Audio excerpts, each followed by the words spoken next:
Hello friends, welcome to G star. आज का हमारा ये वीडियो थोड़ा डिफरेंट रहने वाला है।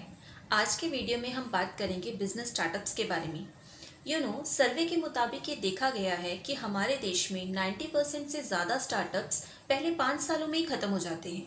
Then the question is why is it so. तो आज की इस वीडियो में हम ऐसे 7 कारणों को जानेंगे जिनकी वजह से ऐसा होता है। आपका बिजनेस, चाहे वो रनिंग बिजनेस है या स्टार्टअप है, यदि आपने इन 7 कारणों को ठीक कर लिया, then we assure you that your business will be safe.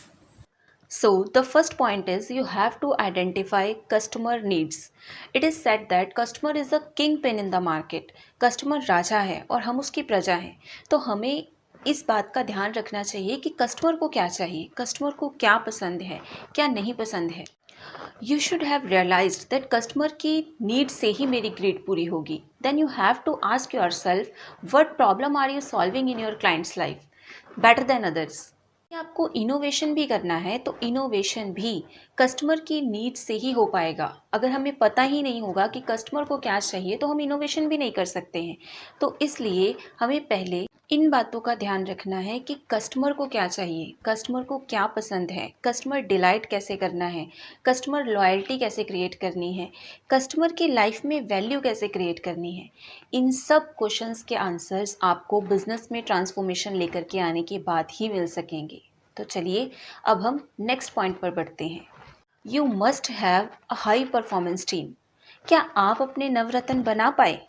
एक अच्छी काबिल टीम हो तो आप क्या नहीं कर सकते, लेकिन अच्छी टीम बनाने से पहले आपको खुद अच्छा बनना पड़ेगा।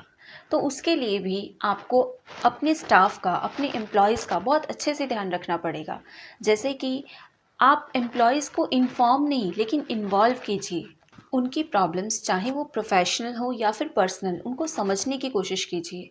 ऑफिस में रेगुलर मीटिंग्स रखें, परफॉर्मेंस स्कोर बोर्ड बनाएं, अपने एम्प्लॉयज़ की केयर करें, मेक देम फील गुड। अपने ऑफिस में या फैक्ट्री में ट्रांसपेरेंसी लेकर के आएँ, फीलिंग ऑफ सिग्निफिकेंस बिल्ड करें, make them feel they are worthy. Competency mapping और कॉम्पिटेंसी असेसमेंट पर ध्यान दीजिए। आप अपने एम्प्लॉयज़ का ख्याल रखें, आपके एम्प्लॉयज़ आपके क्लाइंट्स का ख्याल अपने आप रख लेंगे। अगर आपके पास एक अच्छी मैन पावर नहीं है तो आप अकेले थोड़ी सारा बिजनेस हैंडल कर लेंगे।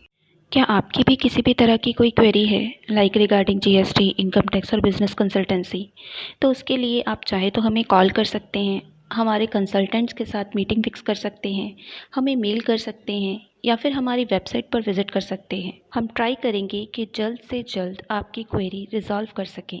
So the next point is adoption curve of product और सर्विस। किसी भी बिजनेस में एंटर करने से पहले एक बार मार्केट रिसर्च अच्छे से ज़रूर कर लें। आपको पता होना चाहिए कि जो भी प्रोडक्ट या सर्विस आप मार्केट में लेकर के आना चाहते हैं, उस प्रोडक्ट की रिक्वायरमेंट, उस प्रोडक्ट की नीड कहीं मार्केट से कम तो नहीं हो रही है या फिर ख़त्म तो नहीं हो रही है। यदि ऐसा है तो आप मार्केट में ज़्यादा दिन तक नहीं टिक पाएंगे। अगर बिजनेस में मार्जिन्स कम हैं, सेल्स कम हो रही हो, खर्चा बढ़ रहा हो, तो कभी भी एडवर्टीजमेंट मत कीजिए। एक्चुअल में अब प्रोडक्ट बदलने का टाइम आ गया है। आपका प्रोडक्ट इस समय सैचुरेशन पॉइंट पर है। ये एडॉप्शन कर्व को पहचानिए। यदि आपने मार्केट की रिसर्च अच्छे से नहीं की ना, तो आप बस डिस्काउंट देते रहेंगे, उधार देते रहेंगे और अपने मार्जिन्स कम करते रहेंगे। आपके प्रोडक्ट या सर्विस में दम होना चाहिए या फिर आपका प्रोडक्ट यूनिक होना चाहिए, तभी आप मार्केट में सर्वाइव कर पाएंगे, प्रीमियम चार्ज कर पाएंगे। तो हमारे बिजनेस स्टार्टअप्स के फेल होने का फोर्थ रीज़न है cash crunches. One of the biggest reason कि हमारा स्टार्टअप ख़त्म हो जाता है। कैश रनिंग बिजनेस में कैश तो आपके पास होना ही चाहिए। आपके डेटर्स बढ़ते जा रहे हैं तो आपको सोचना चाहिए। कोशिश करें कि जो भी आप काम करें उसकी पेमेंट या तो एडवांस में ले लें या फिर काम करने के साथ साथ ही अपनी पेमेंट्स भी लेते जाएं। क्रेडिट पर ज़्यादा काम मत करें, अपनी क्रेडिट पॉलिसी बनाइए। कैश अवेलेबल ना होने के कारण फिर आप बैंक लोन्स ढूंढते हैं या फिर कोई फंडिंग ढूंढते हैं। ऐसे केसेस में कई बार लिक्विडिटी क्रंचेस बढ़ जाते हैं, फिर हम लोन भी पे नहीं कर पाते हैं। सिर्फ कैश फ्लो बनाकर चलिए, पैसा जहाँ जहाँ से आना है वो ज़रूर ध्यान में रखें। तो अभी हमारा नेक्स्ट जो पॉइंट है वो है कस्टमर फीडबैक। अपने बिजनेस में कस्टमर फीडबैक का सिस्टम बनाइए। जो भी आप सर्विसेज या प्रोडक्ट्स कस्टमर को देते हैं उसके बारे में कस्टमर की राय ज़रूर लें। जब भी सर्विस कंप्लीट हो जाए या प्रोडक्ट उसने कस्टमर ने यूज़ कर लिया हो, उसके बाद आप एक बार कस्टमर से फीडबैक ज़रूर लें। किसी भी तरह का फीडबैक दे उसे समझें, चाहे वो पॉजिटिव हो या फिर negative. You should know complaint is a gift, catch it.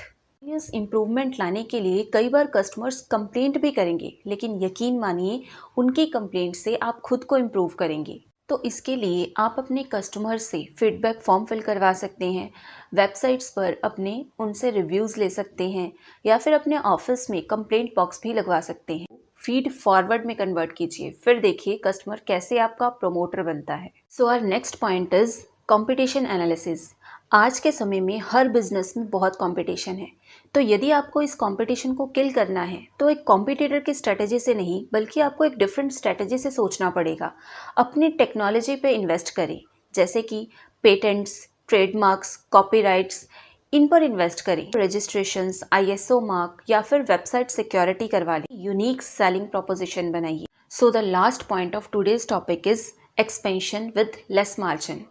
आज बिजनेस वर्ल्ड में एक नई स्ट्रेटजी आ गई है। मार्केट एक्वायर करने के लिए कम प्रॉफिट में या फिर बिना प्रॉफिट के अपने प्रोडक्ट को बेचना स्टार्ट करें। इस तरह से आपको स्टार्टिंग में लॉस भी हो सकता है। आपके प्रोडक्ट में कितना मार्जिन है वो बात आसानी से पता नहीं लगनी चाहिए, इस बात का भी ध्यान रखें। इसमें होने वाले लॉसेस के लिए भी आपको पहले से ही प्रिपेयर रहना चाहिए।